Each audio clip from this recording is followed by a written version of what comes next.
In the words of one of their best-known songs, what a long, strange trip it's been. Most recently, from Marin County, north of San Francisco, to London's Archway. Their followers will find this hard to believe. We're really sorry. But the Grateful Dead are actually back in England for the first time in 7 years.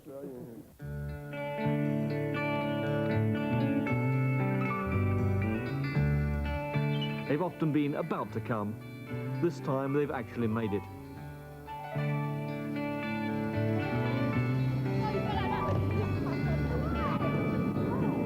Tonight they're giving the first of 4 concerts at London's Rainbow Theatre, a decade and a half after they emerged to become the house band of the extraordinary West Coast revolution of the late 60s, the psychedelic era. For many of their followers, that era has never gone away. In Britain, styles have changed and changed again since the 60s. In America, the Reagan presidency would seem to be the antithesis of everything that the Grateful Dead and the San Francisco scene stood for. But Jerry Garcia, now an avuncular 38, insists that the lifestyle is alive and well.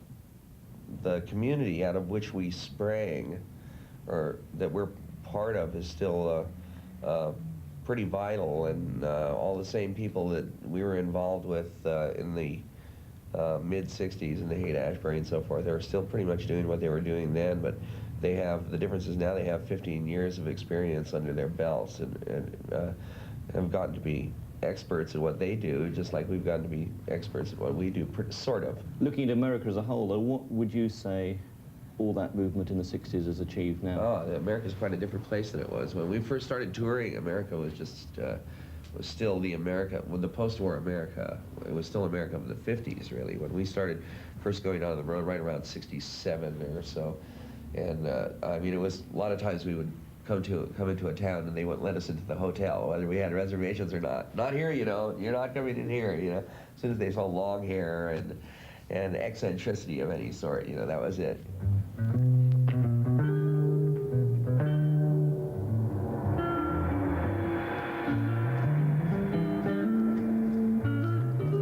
Back in '65, before the Grateful Dead had acquired their present name, and before the drug LSD had been made illegal, Garcia and Weir played at Ken Kesey's famous acid tests, a mixture of dancing, free expression, and drug-taking.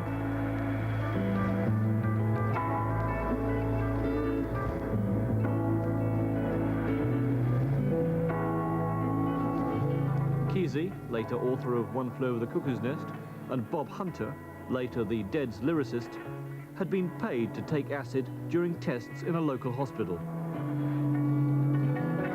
They kept taking it. The acid tests mushroomed to far larger gatherings. Be-ins or free concerts, at which the Dead, along with bands like Jefferson Airplane, provided the music.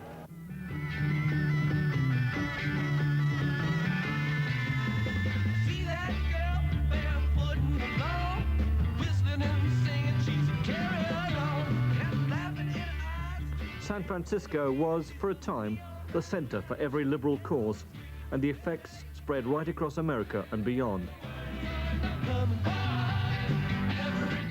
The psychedelic era influenced music, films, politics, and lifestyles.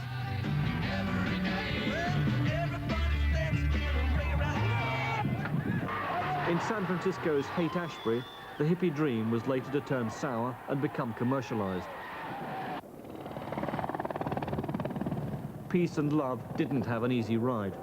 Protests against the Vietnam War turned dancing in the street to fighting in the street.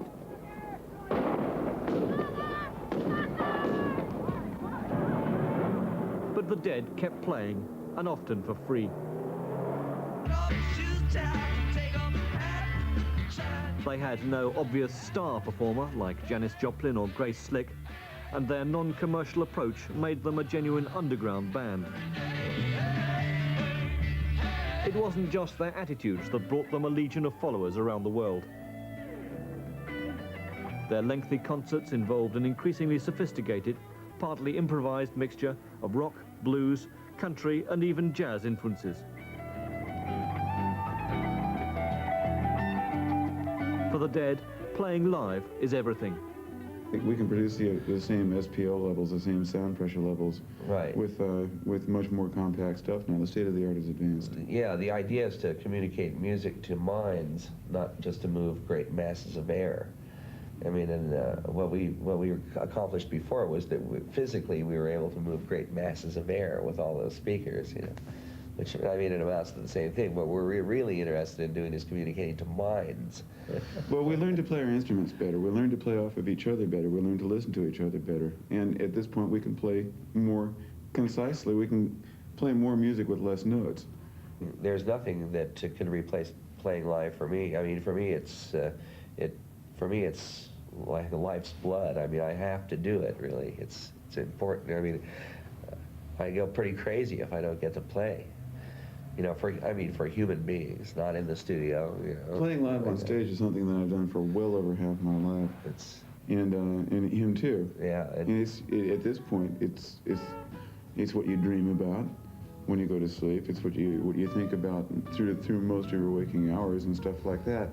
If you take that away, you have a shell. Yeah, it's who we are. It's what we do. It's our lives, really.